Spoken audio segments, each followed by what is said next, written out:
औज़ु बिल्लाहि मिनश्शैतानिर्रजीम बिस्मिल्लाहिर्रहमानिर्रहीम। अजीज़ दोस्तों, आज मैं एक कहानी आपको सुना रहा हूँ। एक शख्स की हिम्मत की कहानी, उसके अज़्म की कहानी, उसकी लाजवाल मेहनत की कहानी। लेकिन उससे पहले मैं चंद बातें आपसे करना चाहूँगा। पंजाब जब पार्टीशन हुई 47 में, दो हिस्सों में बंट गया। अगर पंजाब के 5 हिस्से किए जाएं तो 3 हिस्से पाकिस्तान के हिस्से में आए और 2 हिस्से भारत के। पार्टीशन से पहले सूरत हाल ये थी कि जो पाकिस्तान के हिस्से में पंजाब आया वो बहुत फर्टाइल, बहुत जरखेज था। यहाँ की फसलें इतनी ज्यादा होती थी कि पूरे बरे सगीर को ये फूड, गंदम और इस तरह की चीजें सप्लाई करते थे।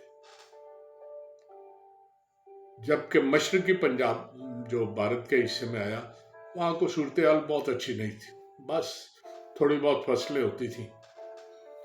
उन्होंने तरक्की देनी शुरू की, रिसर्च इंस्टीट्यूट वहाँ बनाए और किसी तरह वहाँ फसलों को बेहतर करने की सूरत हाल हमने भी बनाए हैं।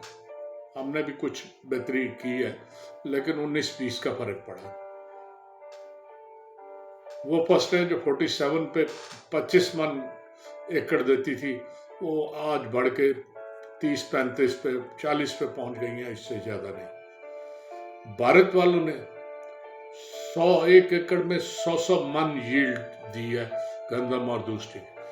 वो जो रिसर्च कर रहे हैं उसका रिजल्ट ये है कि आज वो हिस्सा जो है पूरे भारत को फूड सप्लाई करता है और भारत उसी इलाके का खाना, जो गंदम और ऐसी चीजें हैं, ज्यादा यहीं से जाती हैं।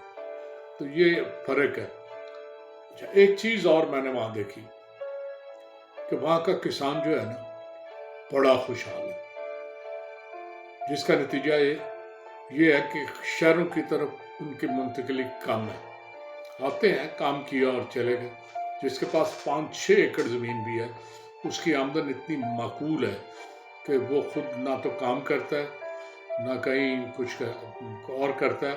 वो मजे से उस फसल की आमदनी खाता है और ऐश करता है। मजदूरी के लिए मैंने वहां देखा, गोल गोल सी झोंपड़ियां थी और उनमें वो सांवले से रंग के पतले दुबले से लोग जो थे वो मजदूरी करने के लिए आए हुए थे। मैंने पूछा तो पता चला ये बिहार के लोग हैं। बिहार एक सूबा है हिंदुस्तान के जनूब में, बंगाल के बिल्कुल साथ। आपके यहाँ भी बिहारी फिर रहे होते हैं कई, जो बेचारे बांग्लादेश बनने के बाद ना बांग्लादेश में जगह बना सके और ना ही इधर, वो आज तक पाकिस्तानी होने की सजा भुगत रहे हैं। तो वो जो लोग हैं ना बिहारी, वो उसी वो उस सूबे के रहने वाले हैं, बिहार के 2 बड़े मशहूर शहर हैं। एक उसका शहर है पटना, 60 लाख की आबादी है। दूसरा गया गवा और है, गया शहर है। गया 40 लाख के करीब उसकी आबादी है जी। अच्छा, ये सारा इलाका जो है ना, यहाँ पथरीली चट्टाने हैं, पहाड़ है छोटे छोटे और वीरानी है, खुश्क है। वहां बारिशें कम होती हैं, हो जाएं तो ठीक है, वरना गया से थोड़ा कुछ फासले पे एक छोटा सा गांव है। उस गांव में एक शख्स लौंगिया बयान रहता था। वहां गांव में शदीद गुर्बत थी, मुफलिसी थी, कुछ नहीं था, न खाने को न पीने को। लोग अपनी आबाई जमीन पे बस डट के बैठे हुए थे। एक एक करके लोग वहां से शहर को जा रहे थे, कोई किसी तरह, कोई किसी तरह। वो जमीनें भी पंजाब की जमीनों की तरह नहीं, बस पहाड़ी इलाके में जो थोड़ी थोड़ी जमीनें होती हैं। लेकिन सबसे बड़ी जो कमी थी वो पानी की थी। पानी हो तो वो जमीनें आबाद होती थी, वरना हो नहीं सकती थी। लौंगिया को बहुत से दोस्तों ने कहा कि आओ चलें शहर وہاں چل کے کماتے ہیں کچھ، لیکن لونگیا نے اپنی مٹی سے پیار تھا اسے، اس مٹی کو چھوڑنا پسند نہیں کیا۔ اس نے کہا میں یہی کچھ کروں گا۔ کیا کرو گے؟ یہ اس نے کچھ نہیں۔ جب اس نے دیکھا کہ بہت سے لوگ چلے گئے ہیں تو اس نے بڑا سوچا کیا کیا جائے۔ اس کا گاؤں جہاں تھا اس سے 3 کلومیٹر اوپر پہاڑی کے بالکل پار ایک ندی تھی، چشمہ تھا جہاں سے پانی جاتا تھا، اور وہ پانی دوسری طرف بہہ جاتا تھا۔ پانی اس طرف کیسے آئے؟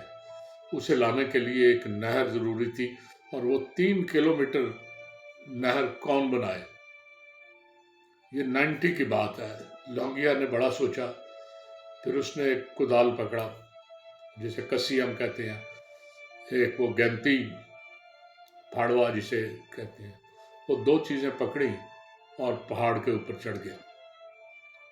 اس نے نشان لگایا کہ کہاں سے آسانی سے سنگلاخ پتھروں کے درمیان میں سے کس طرح نہر نکلے گی۔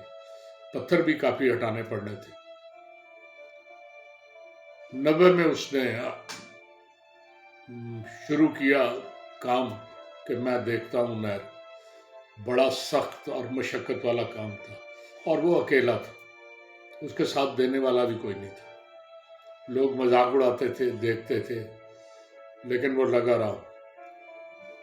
30 سال لگاتار، تھوڑی سی مدت نہیں ہوتی، 30 سال لگاتار اس نے اس نہر بنانے پہ کام کیا، اور 12 ستمبر 2020 کو اس کی نہر میں پانی چلنا شروع ہوا اور اس کے گاؤں میں پہنچ گیا۔ گاؤں میں ایک، وہ پنجابی میں کہتے ہیں نا چھپر، ایک چھپر تھا جو خشک تھا۔ اس نے اسے بھی تھوڑا تھوڑا کھلا کر کے، تھوڑا گہرا کر کے اس میں پانی کی بہتر جگہ بنائی، اور وہ نہر آہستہ آہستہ اس چھپڑ میں چھوڑ دی گئی۔ 3-4 دن میں وہ بھری ہوئی تھی۔ اس کے بعد وہ جو ارد گرد زمینیں تھیں، اس نے اس زمینوں پہ کام شروع کیا۔ آج وہ زمینیں بے پناہ فصل دے رہی ہیں۔ لونگیا دنیا بھر میں مشہور ہو چکا ہے کہ وہ کہتے ہیں فرات کے بعد وہ بندہ ہے جس نے اتنی بڑی نہر بنا لی، اور اس نے کسی اور کے لیے نہیں، اپنی ذاتی زندگی کو بہتر کرنے کے لیے بنائی۔ یہ داستان جو ہے اس شخص کی میں اس لیے سنا رہا ہوں کہ ہم میں جو لوگ ہمت چھوڑ دیتے ہیں، انہیں ہمت اور العزمی استقامت کے ساتھ کام کرنا چاہیے۔ دنیا میں کوئی چیز ایسی نہیں جو ممکن نہ ہو، ہر چیز ممکن ہے۔ جیسے لونگیا نے کر دکھایا، آپ بھی کریں اور کچھ کر کے دکھائیں دنیا کو۔ اجازت چاہوں گا۔ اللہ